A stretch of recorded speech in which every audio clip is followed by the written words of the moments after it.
Magogo, welcome you on the spot tonight. Thank you, and good evening to our viewers. I should congratulate you, congratulate the Cranes, the coach, and of course you as the president of Fufa for having, taken Uganda to a continental showpiece after 38 years. Congratulations once again. Thank you.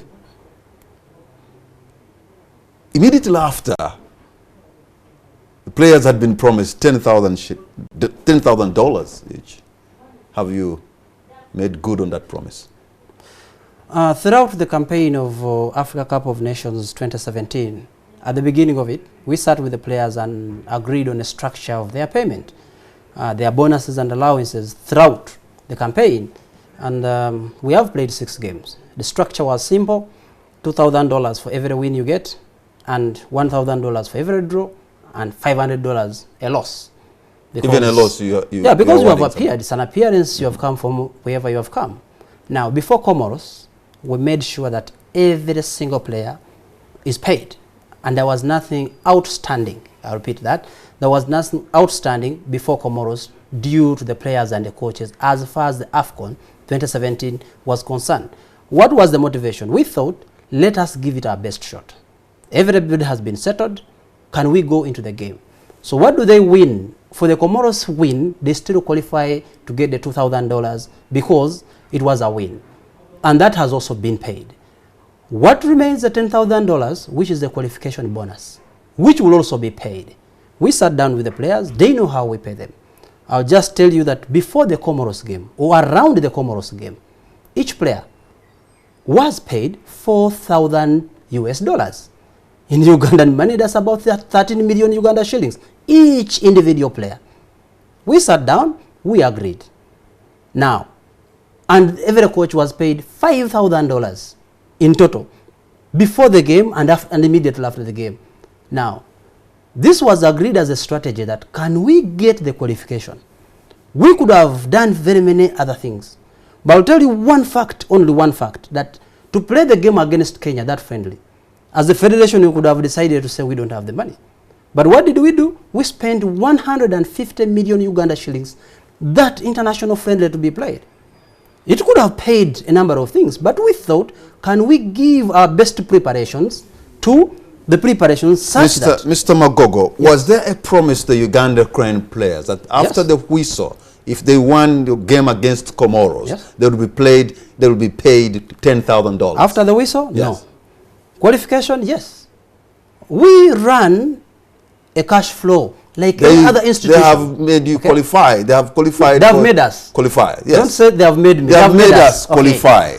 So they deserve the $10,000. Nobody has said they don't deserve it. They will get it. When?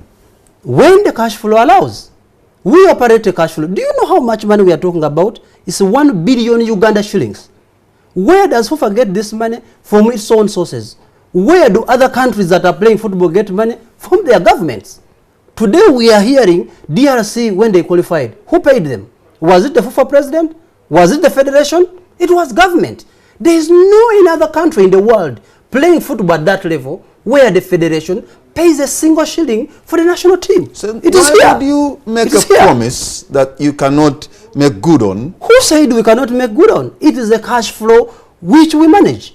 There is money we get when we play football. We know when it comes. We have sponsorship. So when does this money flow in, Mr. Magogo? We said and sat down with the players before we play the matches in Gabon. They will be paid. And that one we are sure. So that can be January 2017. There isn't any single player complaining about that. Because they know how we have been paying them.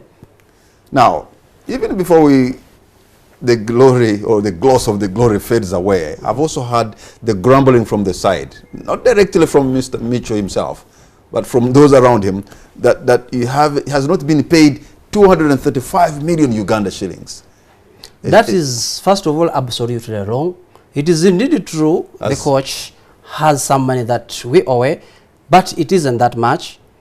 What is between us and our coach is 100% confidential.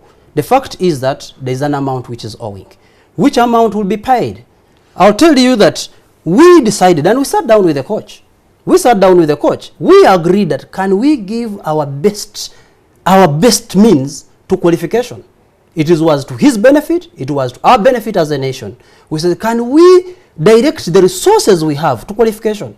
Nobody is asking how much money have we spent around qualification. We are talking about who we haven't paid. Remember, before the game, we put in our request to government, amounting 3 billion shillings. What was this money for? Everybody was asking what was it for. It was exactly to prepare. How much did we get? Nothing. So you owe the coach some money. A man who has, taken us to some kind of Africa's footballing mecca. And up to now, you still owe him money. I mean, isn't that wrong? Let me ask. In the last 8 months that this calendar has run, we have paid the coach 6 times. We haven't paid it 8, 6 times. And that is on record. Before the game against Comoros, he was paid bonuses worth $4,200. For heaven's sake. It is not like the coach has gone the month we are hearing, having not been paid. The last time in the last 3 months, between Botswana and the Comoros, we paid the coach 3 times. It is on record. How much money are we talking about paying this coach? If a president of Federation of Uganda Football Association says the coach has not been paid some money, and this is our coach, this is a Ugandan coach, this is a man who's revered now in Uganda. Ugandans need to know how much money is it that you have not yet paid him? How much money do you earn? How much money? We are on air. How much money do you earn? The thing is, we have the contract. I am not the man who is on the spot tonight. It is you who is on the spot. It's exactly. It is not Micho who is on the spot. You are not asking for my salary. You are asking for Micho's salary. But you owe him exactly. money. It is true, and it's not the first time. It has been all along. We owe the coach money. We have been paying it along. Is it amounting 235 million Uganda shillings? Definitely not. Not even half of that. So what kind of plan do you have to? On Tuesday, we sat down with the coach. On Tuesday, as the president and the coach, and he knows when exactly his dues are supposed to be paid. Now, there's one thing I need to tell Ugandans, that this is a small matter that is going to be sorted. First of all, they need to understand our coach. He has very, very strong points, but like all men, myself inclusive, he has also gotten his own weaknesses. The moment success comes his way, he gets out of his own control. The fact is that it is indeed true he has done as well. He has done great. Remember, there's a time when this whole country was asking for me to fire the coach. I stood as the only person and said, we still need this coach because the president of Fufa has just said the coach Uganda Cranes cannot handle success. And when success comes his way, somehow it is one of the challenges of handling success. It is so not he cannot once, handle not success. twice. That is the problem. He has a challenge. That's what you observe. I need to say my words. I need to say my words right. He has a challenge handling success. I can be quoted on that.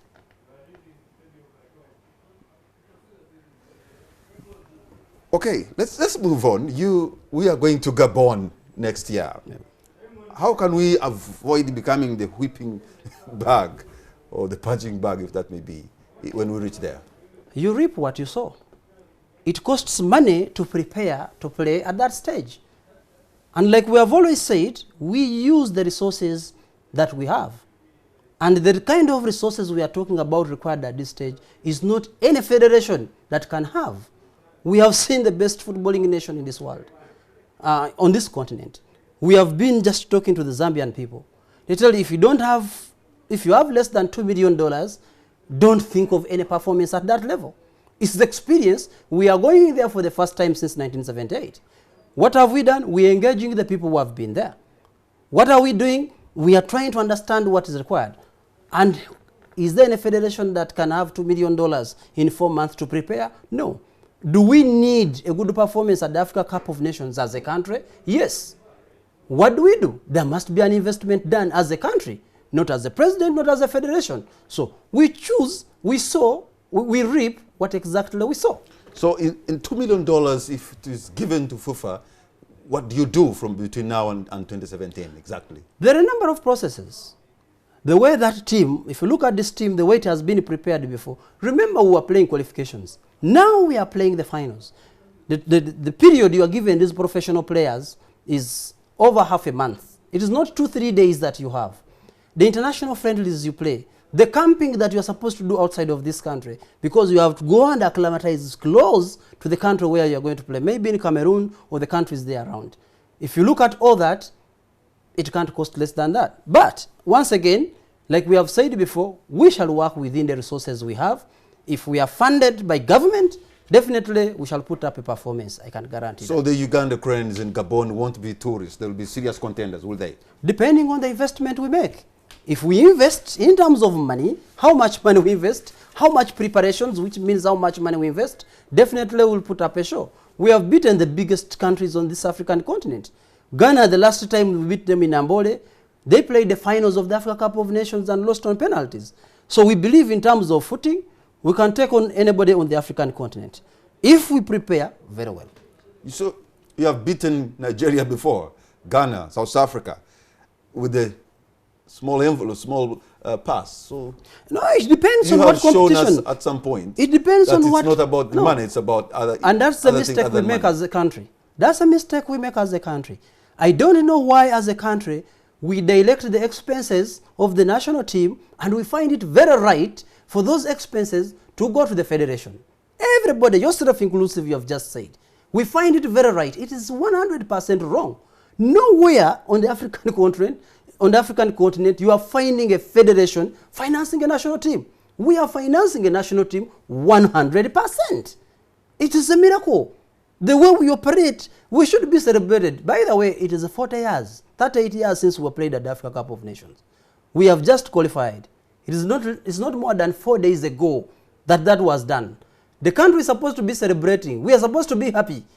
Where are we? Somebody finds how come the federation has not paid a coach. Which country? Cross, go to Kenya, go to South Sudan, go to Rwanda.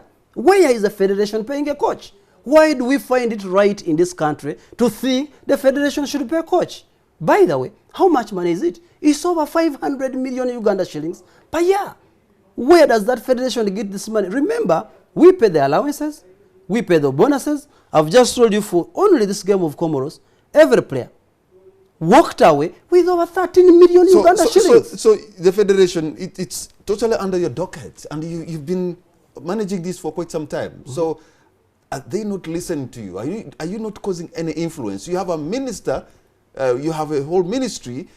So who is not giving you the support that you need? Who should be supporting you? Well, I cannot speak on behalf of the ministry. Have we done the right thing? Yes. Have we done the advocacy? Yes. Have we presented what we should? Yes. Who has the answer? Not me, definitely. It has to be the ministry. It has to be government. Until government comes out deliberately to finance a national team, there's no way. So there's no way the federation can finance a national team. How do you reconcile this fact? Your minister, the minister of sports, the state minister, the Honorable Bakabulindi, when he appeared at Nambole Stadium and the announcer announced his name, the thousands of people there instead booed him. You're the Fufa president. Why are people not happy with the minister? I'll confess, when that happened, I was in the VIP room. If it happened, it didn't happen, I don't know. But the fact is that the public is aware. They follow the game of football. The football fans, they follow the game of football. Let alone what you see in the media. The football fans are happy. They are living a dream. After 40 years, we have qualified to go to the Africa Cup of Nations. They follow football. They know that in Kenya, the government pays the coach. They know that in Tanzania, the government pays the coach. In the countries neighboring us, what are they achieving? They're not achieving anything. What have we achieved? We are the only country. So he was reaping what he saw. We are the only country. The Honorable Bakabulindi let me make the point. What he saw. We are the only country, South, Central, and East of Africa. It's only Uganda and Zimbabwe that are playing at the Africa Cup of Nations. It's not a coincidence that against only Uganda, Zambia, and South Africa that are in the final groups of the World Cup. Have we done a job? What resources are we using? The federation resources. What are these other countries using? Government resources. We believe it's a job done, and done very well, in the circumstances. And this it should be all applauded to the team, myself and the team. I don't do it alone. I still want to take you on Sunday, because I also heard the announcer, he kept on saying many times the name of your predecessor, Mr. Mulindwa. What rang in your mind when that kept on going on? Well, first and foremost, I must say this about myself. I'm not a person who looks for glory. I'm a person who does work. For example, have we qualified to go to the Africa Cup of Nations or not? We have. It is up to you to judge whether we have done a piece of work or not. Now, I must also accept that Mr. Lawrence Mulindwa as a person had a very huge contribution to the state of the national team where it is today. Should somebody pronounce his contribution, I 100% have nothing wrong. I don't have a problem with it. Did he make a contribution? Yes. If they mentioned you, I would have all the problems. If they mentioned Ibrahim Sekaja, for example, I would still have no problem because he made a contribution. So if anybody made a contribution, please enjoy the moment. It's a moment. It's a moment. You can enjoy it. Did you work much more than him, or he did more than you did? Incidentally, in football, there is no measure. In kilos, in liters, can we say Farouk Mia, who scored the goal, worked better than Denson Nyango? For us, at the end of the day, it's the team result. Did we qualify? Yes. Did the players do well? Yes. Did Fufa do well off the field? Yes. Because you can't qualify with those players on the pitch without the federation. You can't, as a federation, do very well without those players. That's why football is a team sport. Everybody has a role. You will have a left back, you will have a striker. So I think everybody did a piece of work, and we should all be celebrating and be happy. For President Moses Magogo, we're going to take a break. When we come back, let's make a forensic audit of the federation itself. We'll be right back. Welcome back. You're watching On the Spot. My name is Patrick Amara. My guest tonight is the Fufa President, Moses Magogo. Let me take you back, Mr. President, at the Nambole Stadium on that evening when Ugandans were so excited, but there are those who were so disappointed because they had their tickets, they had paid their money, they were expecting to see their team play. They could not access the stadium. How could that happen? I'll go on record. First of all, the number of stories that have come up, we've received them. The entire week, we are in a retreat right now, planning for 2017 to 2022. It is a plan that we need to share with FIFA, and we have a deadline. So immediately after the game, we went into the retreat. We've been working. Two, we also have the Sekafa team. Right now, there's a national team in camp. I don't know whether Ugandans know. There's another national team right now in camp.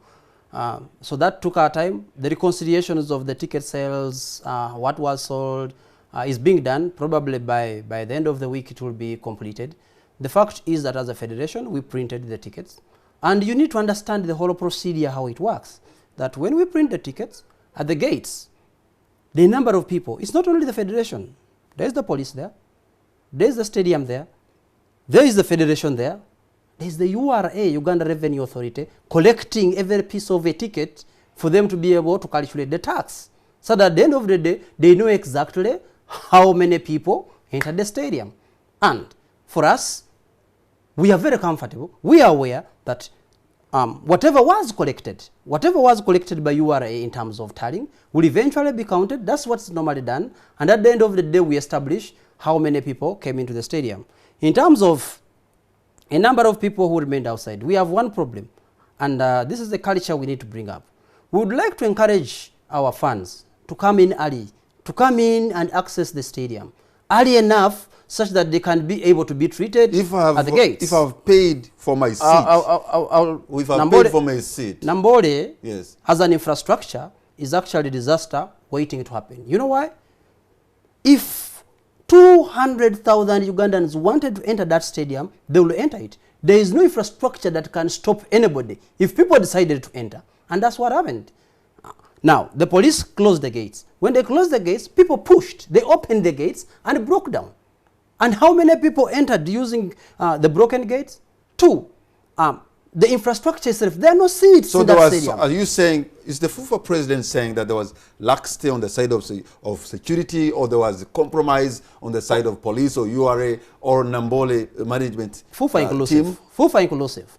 We can't take that away. That so there was, the entire system, the entire access control system had a problem because the number of people who accessed the stadium who shouldn't have accessed. And that's a matter of fact. And when that happens, doesn't it leave a scar on the president of Fufa? I think it's the institution. We normally go to the president. The institution is headed by this you, is sir. the institution. Yes. We need to be looking. We need as Ugandans to learn to look at institutions as institutions instead of the individuals. I take fault as the head of the institution whenever we are at fault. And, but now you take fault for what definitely, we should have managed the access control better.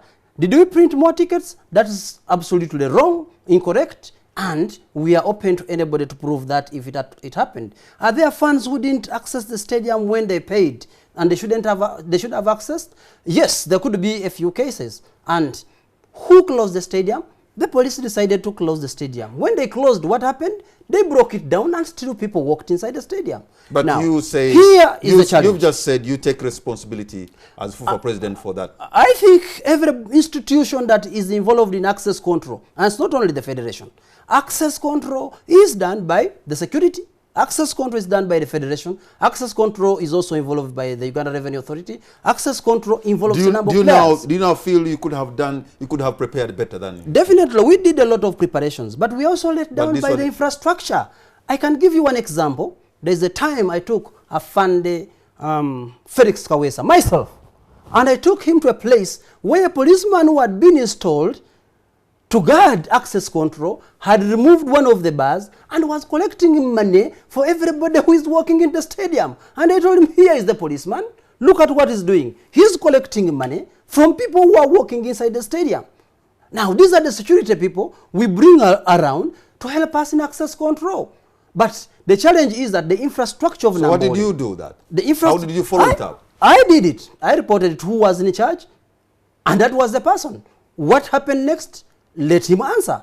The fact is that the access control of Nambole Stadium, the infrastructure itself not having seats such that when you buy your ticket, you have your seat, is still a challenge. It is not even allowed in the FIFA standards to have a game in a stadium which looks like that. As a country, we need a bigger stadium. We have done our job as football to start calling crowds where 40,000 seater capacity is no longer enough. We should be accredited for the job. What have we done? It is the football which we have prepared. So with that kind of arrangement, with such a scenario that we saw on Sunday and such crowds, that stadium, I'm sorry to say, could be a tomb waiting to swallow. It's a disaster waiting to happen. As a country, we needed to address that. The only facility we have, it should have seats, such that everybody who buys a ticket has a seat where he's going. There's no way you can say anybody has printed tickets when there are all seats and every seat has a number. Definitely everybody has to go somewhere. Two, probably one of the things we did was we sold the game cheap. There were very many people we had a similar problem when we played against Kenya. In the previous campaigns, we had a similar problem. What did we do? For the game against Zambia, the fees were raised such that the crowd could be managed. And whenever we do that, the first people to come out say, you have raised the tickets. But sometimes in marketing, if a product is good, you have to give it the right price. If you give it a wrong price, then definitely there's going to be a scramble for it. Probably that's another lesson we are learning. So as a president of the Federation of Uganda Football Association and what is happening now, do you feel sometimes that you are hounded unfairly? Many times, many times. There are certain things we can do within the means of the federation. But there are certain things which are outside the means of the federation. You feel right now you've done, instead of somebody applauding you, they are hounding you. We have qualified for the Africa Cup of Nations after how many years? But did you feel the disappointment of the hounding that you're getting? No. For me, I've lived in this furnace house. I asked for this job. I'm living in this furnace house. I know this is the moment. There are very many people who had kept the stories. Some of the euphoria you are seeing is people thought we were not going to qualify.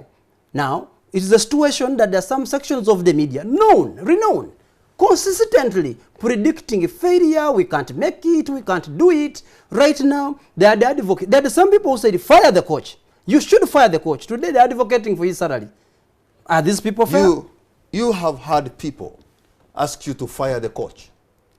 The same journalists today who are asking for his salary, having not been paid, were the first people who were advocating, you should fire the coach because he doesn't know what he's doing. And I stood on my feet and said, I believe this coach can deliver. He has his own weaknesses, but technically he's a good coach. I don't understand Fufa that much, but I've also had a talk that there are those who are saying, fire the coach, he shouldn't be the one to take us to Gabon. No, the other day I was walking out of a restaurant And somebody told me, look, can you please fire the coach such that by the time we qualify, he's not the coach? Now, so what was the you see, there are people who have issues with the faces. They look at you and they say, you shouldn't be the president taking us to the Africa Cup of Nations. You shouldn't be the coach. Somebody or even the minister. No, you shouldn't be the minister. You shouldn't be the captain. Somebody was saying, why is it Massa? Why not probably somebody before? But we have worked for this. There's a lot of work. And I'm telling you, on another day, we have a story to tell. How did we do it after attempting a number of times? It's not another day. It's tonight. No, How it's, did you do it? It's a story. It's a number of things that we put right. Like what? The chemistry between the players. If you look at these players on and off the field, the number of things we did. Two, the players know exactly their payment structure. This was not the case before. They know exactly this is what I get. This is how much. And a lot of money. How many Ugandans earn $4,000 of a single match? Over 90 minutes if you want to summarize it. How many Ugandans, look at teachers, look at doctors. How many Ugandans earn 13 million shillings in such a space? It's a lot of money that we are paying in terms of the bonuses and allowances. The coach, we decided to maintain this coach amidst the challenges that we were getting. We could have gotten a cheaper coach. We could have gotten a different coach. We were even offered the coaches for free by some countries that are friendly to us. But we said, this is the coach. We had reasons to stick. We know his stronger points, and we believed in him. So the number of things that we did around this team, I believe on another day, the question should be, how have you done it? Without the money, how have you done it? And with younger players, incidentally. You're saying without the money. Let me ask, how are the FIFA development grants expended? There is, I'm told, transparency issues. How much money do you get from FIFA and how do you use it? This question comes again. It comes every day simply because some people have decided to think, however much we explain. As an organization, NTV inclusive, there's a procedure of accountability. There's the way it's done. It's done over 365 days. I don't know any institution which accounts every hour. It's 365 days. It's a financial year. Audit is done. It is taken to the stakeholders who are supposed to take a decision on that and eventually published. We do this every day. The question is, how much money do you get from FIFA? It has been $250,000 per year as cash to operate the machinery of the federation. And these are conditional grants. One of the areas it was not supposed to be spent on was the national team. You are not allowed to spend a single shilling from that on the national team. The second thing we have been getting is $600,000 in development, and this goes into infrastructure. It doesn't even come to the federation. It goes to the contractors. We did the Fufa house under the Dennis Obua regime. We did goal number 2, goal number 3, and goal number 4 under Lawrence Mulindwa, the technical center in Ninjeru. We have not done any goal under my administration. So that hasn't even been touched yet. With Gianni Infantino elected as president, that has turned around. There's a lot more cash that is going to come into development. $750,000 per year in infrastructure, and then $500,000 for operations. Has it come? Not yet. We also get bonuses. If a World Cup has been good financially, like the one in South Africa, we got a bonus for that. The one in Brazil, we got a bonus. What did we do with the bonus? I'll talk about the one of 2014. We bought a radio, 102.1 Fufa FM, and that's a legacy we look at and we say, this was the World Cup in Brazil. So, I'm told you got an artificial turf, rolled it in Lugogo, where there's natural grass. And some people are saying, why couldn't you have taken it to a place like Mbale, for example? A place where here you have natural grass. Maybe we'll take it to Mbale. The only point is that we don't own these facilities. The only facility we own is in Jeru. We don't even own Lugogo. Lugogo is owned by KCCA. Now, for us to be able to bring that artificial turf, which is a donation from FIFA, do you know how much tax we were supposed to pay? 330 million Uganda shillings in only taxes to URA. Do we have the money? We said no. We sat down with KCCA. As an institution, it was their decision to say we have the ability to pay the taxes. And we thank KCCA for what they did. They were able to pay the taxes. And from the taxes, now we have a facility in the league where every Ugandan player has a chance in the league to play at the turf. Because when we do the national teams, for example, in the Comoros, we played on an artificial turf. And when you play on artificial turf, sometimes the first time for Ugandan players. But now we have an artificial turf in a league. So we commend KCCA, Jennifer and the team, having paid the taxes. Without the taxes, we wouldn't have been able to have it. Because as a federation, we couldn't pay 330 million Uganda shillings in taxes to be able to import. I'll give you one example. And this is another one. That ball you see in Nambole when we are playing, the ball, only one. Do you know how much tax we pay for it? 100,000 Uganda shillings. Only that ball. The one you enjoy and it's being played. Do we import it for sale? No. We import it and it's only used by the cranes, by the way. Not even the league. They are only used for the cranes. But how much money do we pay on tax? 100,000. That's why we are saying as a country, we need to refocus and look at our priorities as sport. Are we headed in the right direction? We are producing results in the circumstances we should be applauded.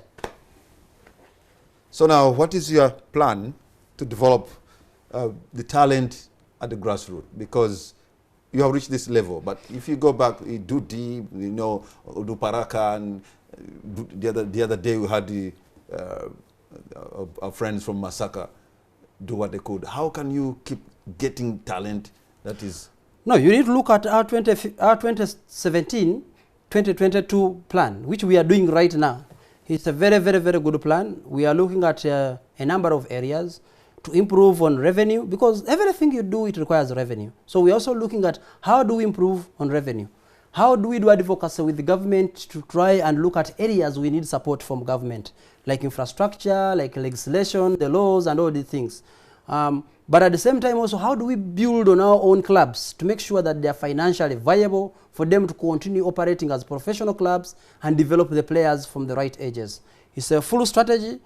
I would be comfortable to discuss it when we finish it, but we believe with the support of FIFA, with the support of the funding we get from FIFA, with the support of our own initiation, that when I came to office, you know how much money we're getting from sponsorship? $500 million. How much are we getting? $2 billion over 3 years. We believe with such innovations that we are making, probably we could be increasing on our revenue, and definitely we shall undertake that plan. For President Moses Magogo, we're going to take a break, and when we come back, I'll be touching on the issue of the status of Fufa as a registered private company, the case of Dan Walusimbi. We'll be right back. Welcome back. You're watching On the Spot. My name is Patrick Amara, and my guest tonight is the Fufa President, Moses Magogo.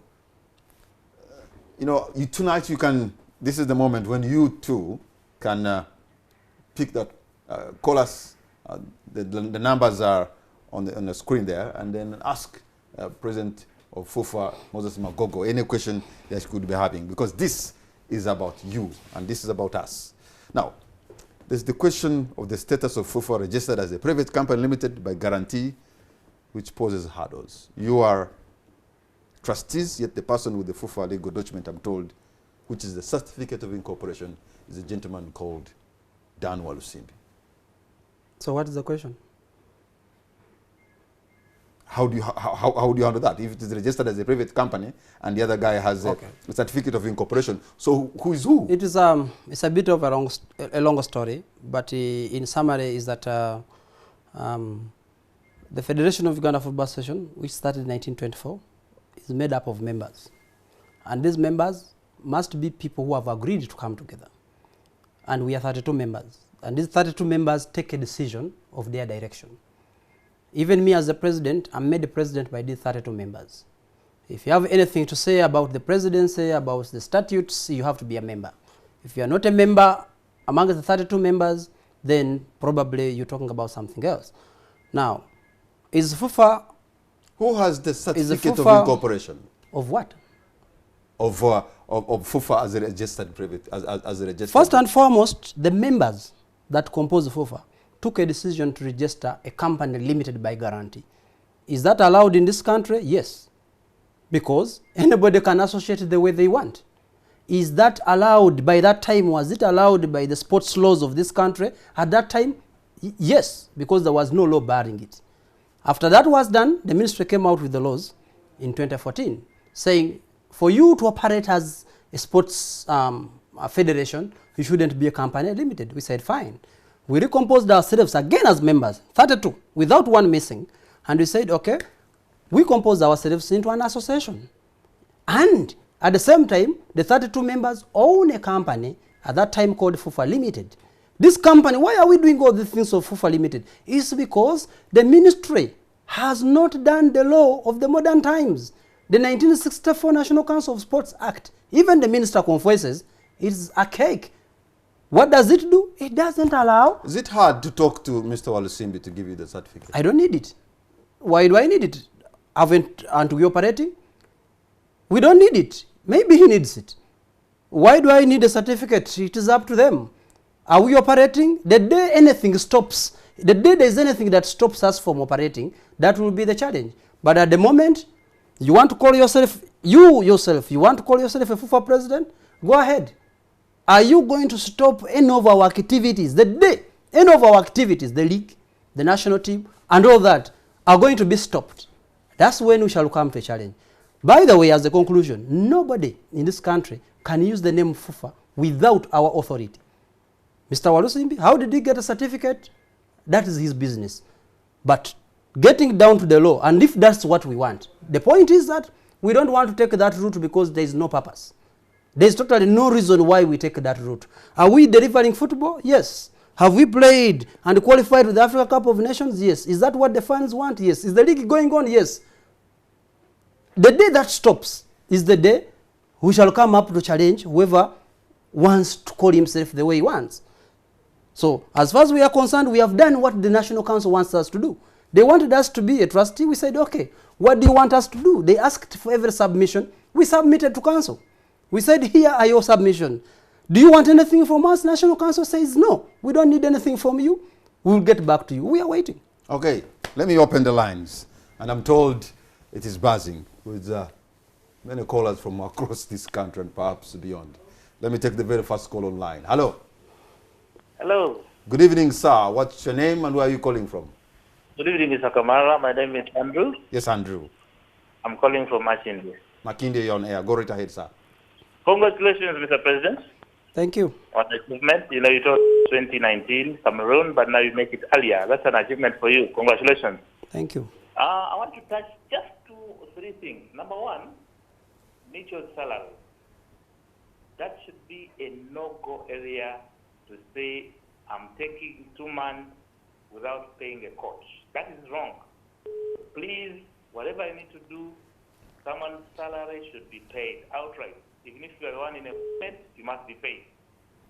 Number 2, I want to talk about the URA and the taxation in Uganda. Have we lobbied enough? Have we done our stakeholder mapping that we need to talk to all these guys and do proper analysis of what we need to do? How can government be paying government? Fufa is government. Is a government supposed to be a government entity? How should government be paying government? That is a role to play. You have a CEO, Mr. Edgar, our former player. We should be able to know the stakeholders and consult whoever he needs to consult to make sure we put this on the same table and make that payment very right. The other one is more of now a personality issue, President. When I look at you, we should be celebrating. But you seem to be much on the defensive. You look to be unhappy. You look to be so tensed up. We need to be calm and success, have fun, and we enjoy everything. The moment we are in, it's a golden moment. Be calm, Mr. President. Everybody supports you. All the comments you get are for the good of the organization, Fufa, and for Uganda. Thank you. Gentlemen, thank you. Andrew, thank you very much, Andrew in Makinde. Let me take another call online. Hello. Yes, please. Hello. Hello. Good evening, sir. What's your name and where are you calling from? Yes, my name is Kennedy. Yes, Kennedy. Where are you tonight? I'm calling from Boyogere. Yes, you're on air, Kennedy. Go right ahead. Kamara, I want to thank you. Yes, I want to thank you and the President of Fufa. I just want to say 1 or 2 things. One, based on the discussion by the President, I think we can be able to appreciate that he has his eyes fixed to deliver certain results. But I still think that if you follow the discussions that have been going about the arrears, Micho, I think we as a country, we're also failing to handle and manage the breakthrough to the AFCON. I think we're also getting much excited, and we are failing to ask critical questions. As he said, what is it that has led us and has brought us to this far? And what is it that we need to do as a country to support this institution of Fufa and other relevant so that we can do much better? And I also think that even for Micho to have come this far through any other negotiation, at this shortest point, it wouldn't be much of benefit for us to alarm and even begin to know them. Because I think that's one way we are going to put gaps within the team, to separate and create issues that may affect even our delivery at the AFCON. Okay. And lastly, yes, Kennedy. I think on the other hand, the government really needs to play its own responsibility in terms of trying to scale down some of the things that the Fufa is involved in. And I think surely if we want to deliver and want a better result from our team, we need to involve all institutions. The government needs to take responsibility where necessary, and the citizens need to. Okay, Kennedy. Kennedy, you have made your point, sir. Thank you very much, Kennedy. Then Boyogere. I'm going to take 2 or 3 more callers, and then you take stock of the questions. Well, that was a recommendation on your part, and the first one was telling you that for the coach to take 2 months without being paid, that's a disappointment in his side. Let me take 2 more callers, then we can come back and you respond. Yes, hello. Yes, hello. Good evening, sir. What's your name and where are you calling from? My name is Augustine Otuko. Yes, Augustine. Where are you calling from? I'm calling from Chireka. From Chireka. Go right ahead, sir. My first question to the Fufa president. Yes. What's your comment about the thousands of people who bought tickets and were denied to access the stadium? Okay. Then 2, I want to ask the Fufa president that why is it that when Fufa makes profits, for example, in matches, nobody gets to know how much they have made, how many tickets were sold, but when losses have been made, Fufa is quick to ask government to come and share the losses. Okay, you've been very precise. Thank you very much, Augustine there. But the previous question, I think he had answered it. Probably he will repeat his answer. Hello, sir. Hello, yes. Good evening, sir. You're on air. What's your name and where are you calling from? Derek Indiana, I'm calling from Chirinya. Chirinya, you're on air, sir. Yes, I'm trying to ask Mr. He was talking about seat numbers. Mm-hmm. That seat numbers should be introduced. For my case, I happened to buy a VIP ticket. But on top of buying a VIP ticket, I couldn't access my seat number. Because by the time I reached there at 3:30, I found when my seat was already occupied by some other person. And it don't happen to me. Even other people who came in, who had bought tickets, they found when their seats were already occupied. They had to sit on the staircase. Okay, I understand your case. The president had tried to answer that, but I think it's an issue that he needs to make more clarification about. So just let me take the very last caller. Hello? Hello? I have a call online. Hello? Let me drop that call and pick another. Hello? Hello? Good evening, sir. Yeah, good evening, Minister. What's your name and where are you calling from? I'm David from Mpigi. Mpigi, you're on air, sir. Yeah. I would like to ask, I'm calling from Mpigi. Yes, sir. I would like to ask the former president, is there compensation for our tickets because we are denied entering the stadium? Okay. Thank you very much. Caller from Mpigi, and it appears the issue of tickets is quite a controversial one. Maybe you can make more clarification on that. Oh, no, there may be 3 issues I can pick out. The one of the salary of the coach, which I really talked about. It is really not right. He should be paid in time. Do we have the ability to pay him on time? Maybe we don't have the ability to pay him on time, but we have the ability to pay him. It's a cash flow issue. And like I explained, we could have opted to pay the coach and not play the Kenya international friendly, because what money we spent to play that friendly could have paid all the areas cleared. But we took a prioritization and we said for us to be able to play Comoros, we need a tryout game. Can we do the tryout game? Then we can always handle the cash flow issues after. The other thing also is a gentleman who was talking about when we make a margin. There is no single day we make a margin. We are not a profit-making institution. I will tell you frankly, as we're speaking today, the Crested Crane, the team for the girls, is in camp. It's going to play Sekafa. We are hosting 7 countries here. They start arriving tomorrow. Where is that money coming from? Federation. What are we selling? Is there any profit? Is there anything we are selling on those games? Nothing. No funds, no sponsors, but we have a responsibility to develop women football. 3 weeks from today, we have a game against Ghana. Uganda will be within 2 weeks. Within a week from now, we are supposed to be sending air tickets to bring back the professionals, because we are going to be playing in Ghana. And it's an away game. And we have to prepare as a federation to make sure we have the cash flow to enable us to travel. People are talking, we played in Botswana. Where did we get the money from? We played in Burkina Faso. And people are forgetting that Burkina Faso came here by a chartered flight. We went through Ethiopia by public means, but we have qualified for the Africa Cup of Nations. If that's not prudence, and did the Federation of Football in Burkina Faso hire that jet? It was the government. So we need to be understood in the circumstances that there is no single federation in this country, and we want anybody to bring one, where the national team expenses are borne by the federation. How come we are doing it? We believe that that's an area that we need to be looking at. The issue of the tickets, like I said before, is that it's indeed unfortunate that there could have been some funds that probably bought tickets and could not be able to access. Where is the challenge? Infrastructure and our own access control systems. Definitely as a federation, that's not the situation we would have wanted.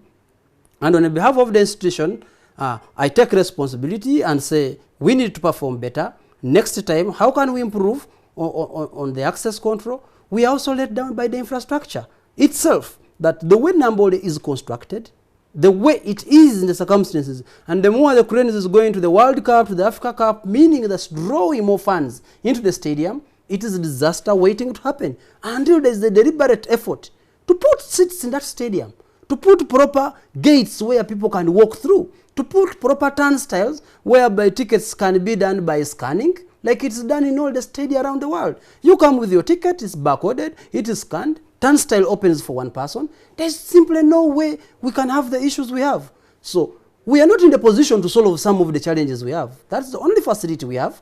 And the way the facility is set up is not good enough.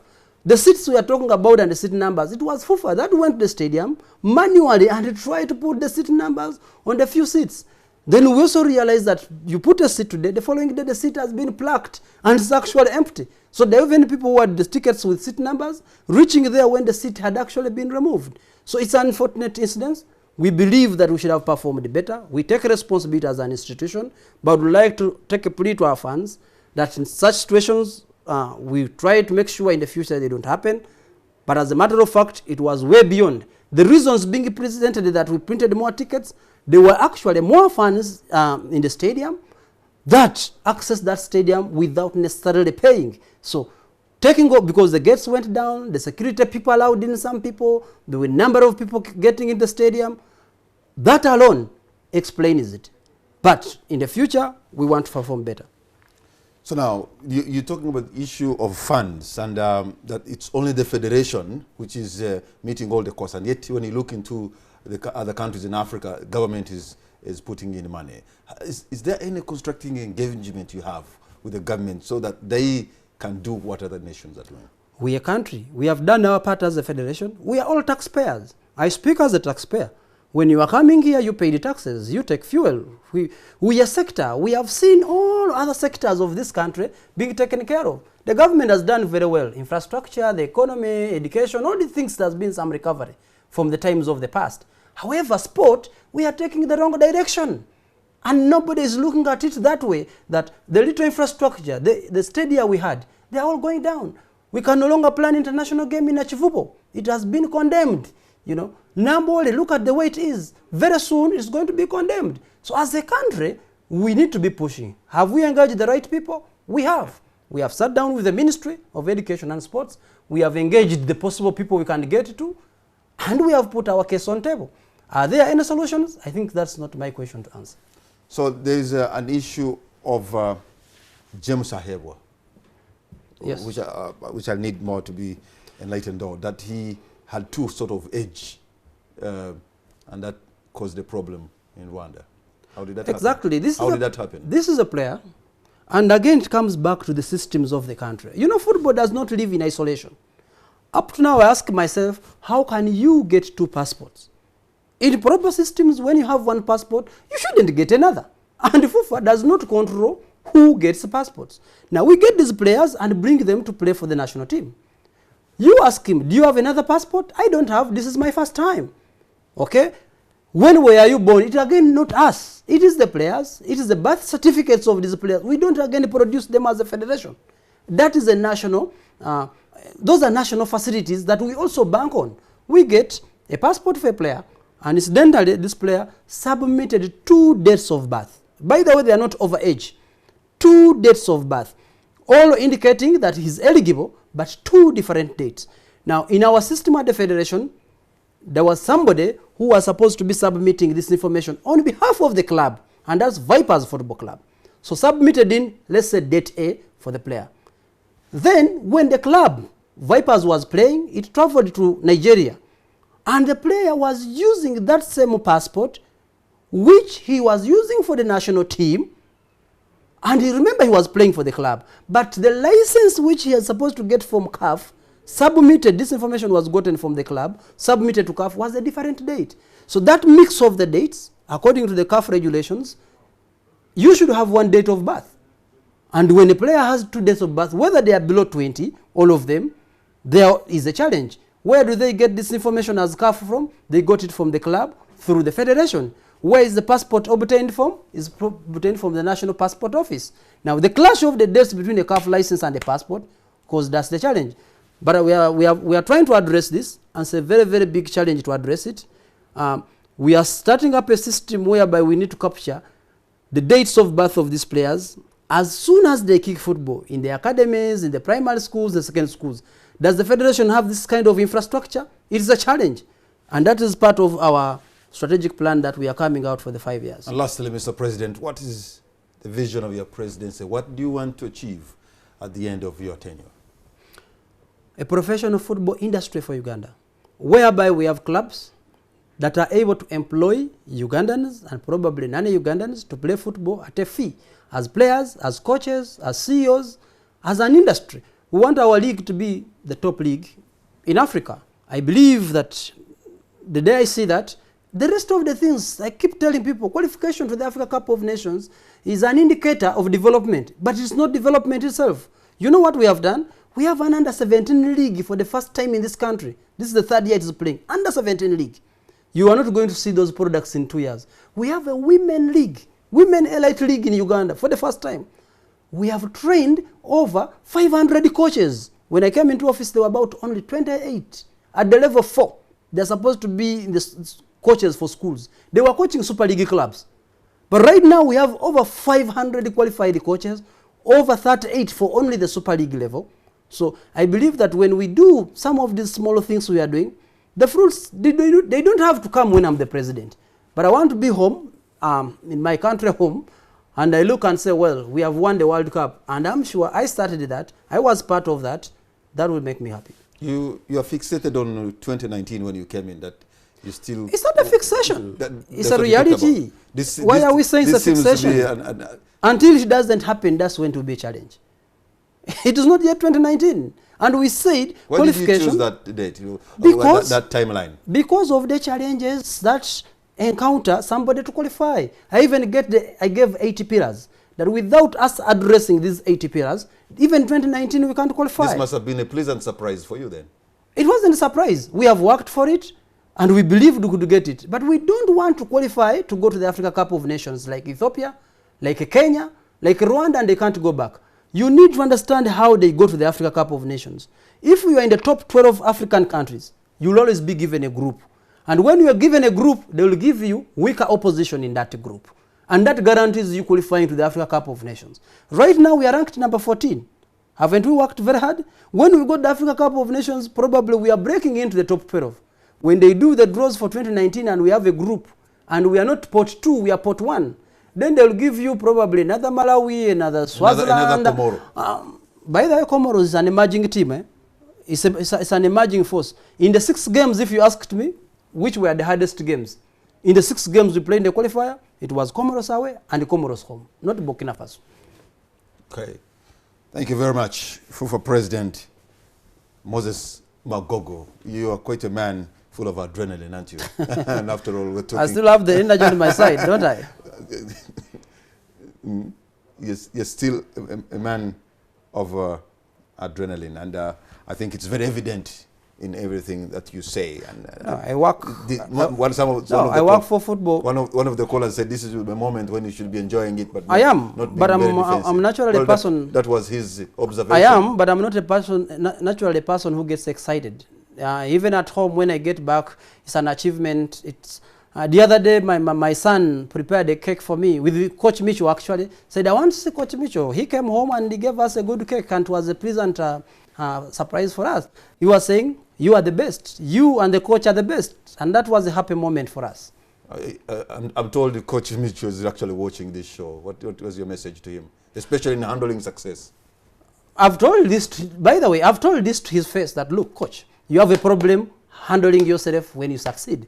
I've told him, it's not the first time. I'm saying it because I've even told him. He has succeeded, and he's a good coach. I'm one person who is one, and by the way, to bring him to Uganda, I did a big role. He knows that. And when things were not going right, he knows that I stood my ground and remain a coach. I believe in him. Technically, I believe in him. You know, I believe that he's facing challenges to be paid. I believe he has added value to this country, but as a country, not as a federation. Because as a federation, in circumstances, we have been able to be that for the 40 months he has been here, we have paid him 36 months. Let me be specific. You know, for the 40 months he has been here, we have paid him 36 months. You know, and we have done our side of the story, but that's the ability of the federation. As a country, are we fair to Micho? I think as a country, we are not. Thank you very much, Fufa President Moses Magogo. Nice meeting you, Mr. Kamara. For your time. So you have heard here the man. He's full of energy and full of adrenaline. I think that's what comes with football. And thank you, the people of Uganda, for showing support and love for the Uganda Cranes. If you continue like that, I think we can go even Gabon and make history yet again. Good night and God bless Uganda.